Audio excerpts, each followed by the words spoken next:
This week, we're making burritos. Obviously, I had to make my own tortilla. It's YouTube after all. And I wanted to add some lard into there. So I had some pork fat in the freezer, so I thought I'd render that out. And then a good little byproduct of making your own pork lard is the little crispy bits. I threw them into the tortilla dough as well. For the meat that was inside, I really liked the flavor of birria. So I used all those flavors. To make the rice a little less boring, because let's be honest, steamed rice, I added some salsa to mine while I was cooking it. Straight in the rice cooker, super simple. Then I also wanted a bright sauce to go with it, so I made a lemon lime coriander mayonnaise. That turned out pretty damn good. If anything else, just make that mayo. It's super tasty. After all that, here's the result.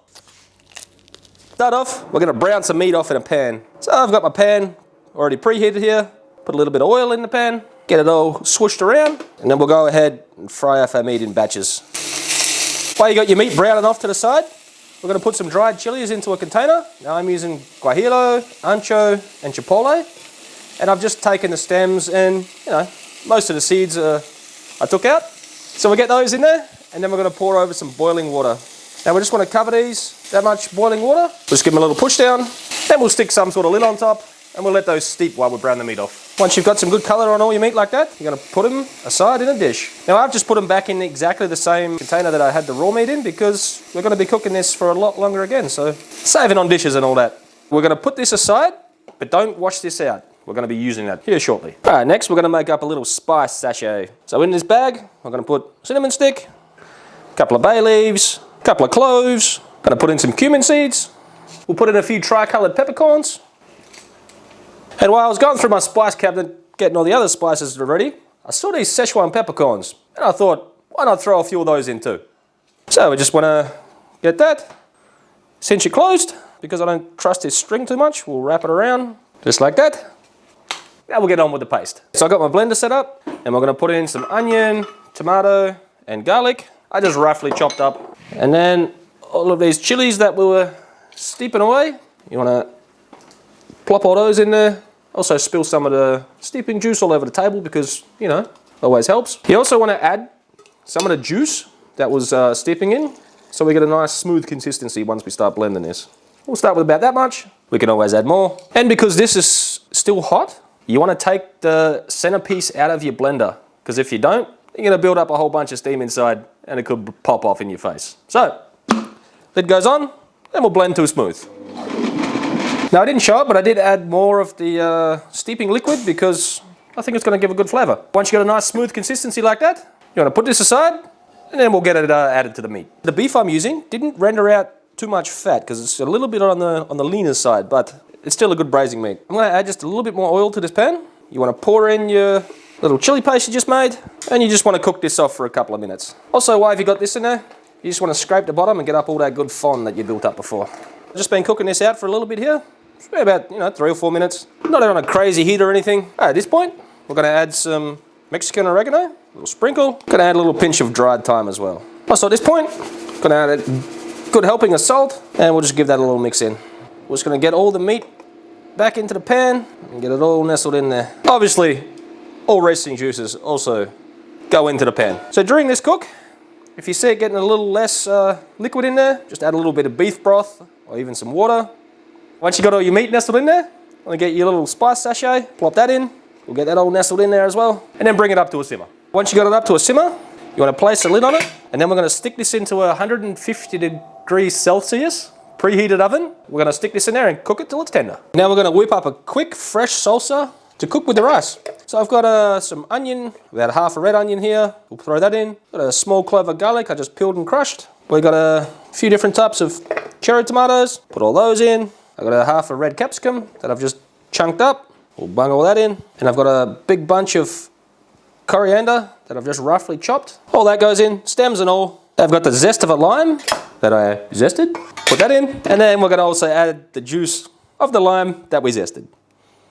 So we'll squirt that in as well. Give it a good sprinkle of salt. And then because it's going to need some more liquid, this is the leftover liquid that I steeped the chilies in before. So we'll pour all that in. We'll see if that's enough liquid. If not, we'll just add a little bit more water. We want to get the lid on, and then we blend it up. I've already given it a taste, and needs a little bit of something else. Maybe it's got a little bit of a bitter note to it. Got some agave here. We're just going to add a little bit of that. And I completely missed the spoon there, but, that's That's all right. So we add that, lid goes back on, and we just blend this until it's incorporated. So I've got some washed jasmine rice here. It's gonna give it a good helping of salt. Then we're gonna add in all that salsa we just made, and we're also gonna add some water. So I'm just gonna pour it in the container where the salsa was in, just to wash it out. We'll pour that in, and then all we need to do is add the water to the corresponding number to how much rice we're gonna make.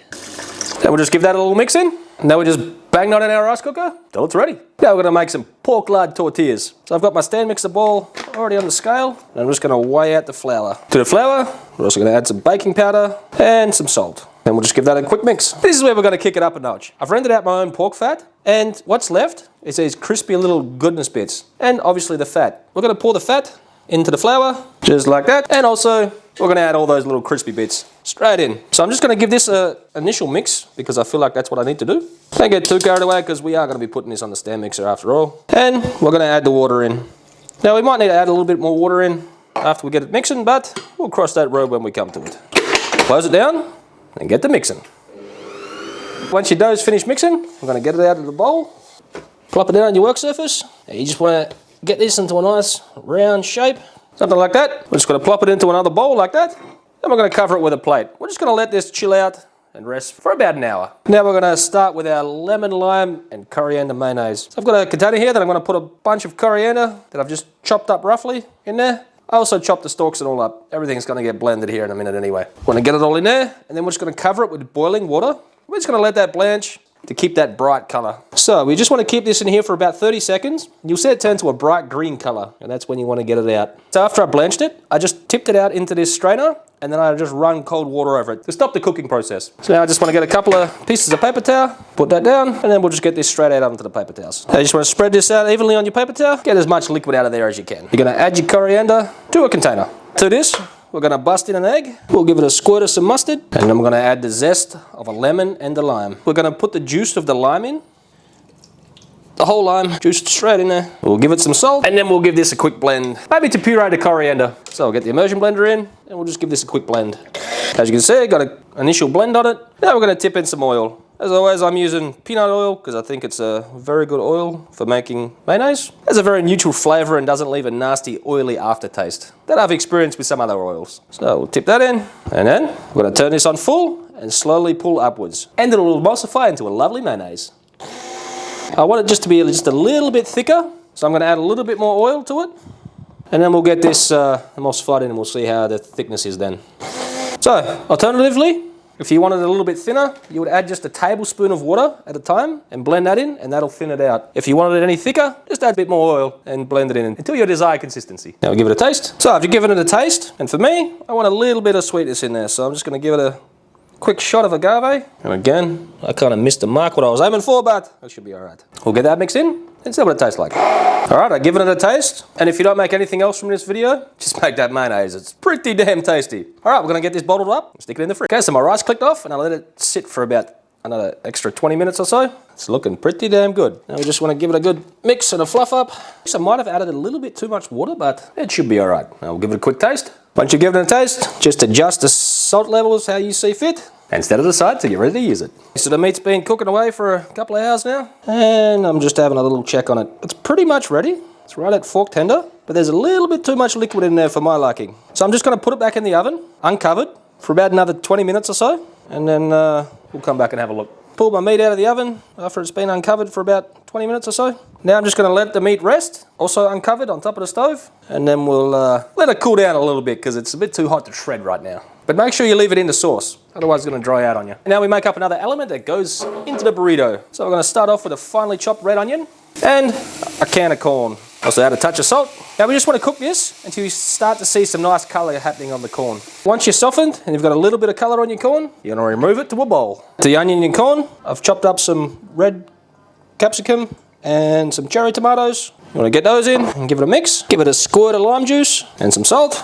Mix again. And then we just need to taste and adjust till you like it. After your dough's rested, you want to divide it into 6 equal pieces and then put them into bowls like this. And flour the work surface. And then you want to roll them out as thin as you can. Now because we used a lot of fat in this dough, it is going to be a little bit on the sticky side, but just sprinkle a little bit of flour down and everything should be just fine. When you got it nice, rolled out nice and thin, and it kind of resembles a circle, I'm going to dust a bit more flour on the top, You just want to flip it over. Now I'm using a pizza peel kind of deal because it's bigger than a dinner plate. So we're going to get it on here, then we're going to head out to the flat top. Okay, you want to hit your flat top with some spray oil and then slide your tortilla straight on. All right, once you got a little bit of browning on one side, you know, flip it over and cook the other side. You don't want to get too much browning on there just yet because we're going to come back and cook these again. Once you got them cooked, you just want to put them all on a plate and keep them covered with some kitchen towels until we're ready to use them. Okay, now the meat's cooled down a little bit. We can get this little spice sachet out of here. It's done its job. You just want to go through and pull all the meat apart.